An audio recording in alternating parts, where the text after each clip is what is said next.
শ্রীবরদীতে কৃষক মাঠ দিবস ও কারিগরি আলোচনা অনুষ্ঠিত।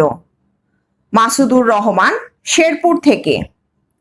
শেরপুরের শ্রীবরদী উপজেলায় 2024-25 অর্থবছরে মশলার উন্নত জাত ও প্রযুক্তি সম্প্রসারণ প্রকল্পের আওতায় প্রদর্শনী বাস্তবায়নোত্তর কৃষক মাঠ দিবস ও কারিগরি আলোচনা অনুষ্ঠান অনুষ্ঠিত হয়েছে।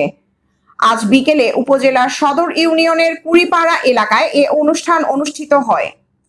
শ্রীবরদী উপজেলা কৃষি অফিসার কৃষিবিদ সাবরিনা আফরিনের সভাপতিত্বে ও উপজেলা প্রাথমিক শিক্ষা কমিটির সদস্য আব্দুর রশিদ ভুট্টোর সঞ্চালনায় প্রধান অতিথি হিসেবে উপস্থিত থেকে বক্তব্য রাখেন শ্রীবরদী উপজেলা বিএনপির সাধারণ সম্পাদক ও সাবেক ভাইস চেয়ারম্যান আব্দুল্লাহ আল মামুন দুলাল।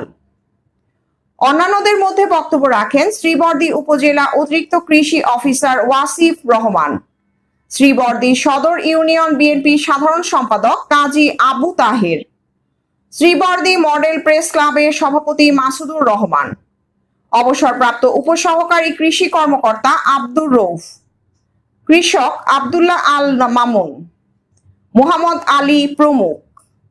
অনুষ্ঠানে বক্তারা তাদের বক্তব্য বলেন, ধান চাষের পাশাপাশি বিভিন্ন জাত ও প্রজাতির ফসল উৎপাদন করার জন্য কৃষকদের পরামর্শ দেন এবং এতে কৃষকরা কি পরিমাণ লাভবান হবে সেই তথ্য তুলে ধরেন তারা।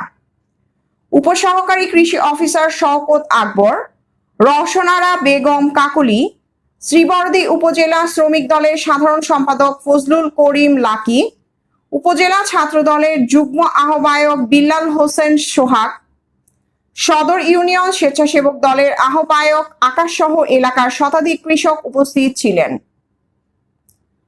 প্রিয়াঙ্কা মল্লিক, আলোকিত টিভি নিউজ ডেস্ক, ঢাকা।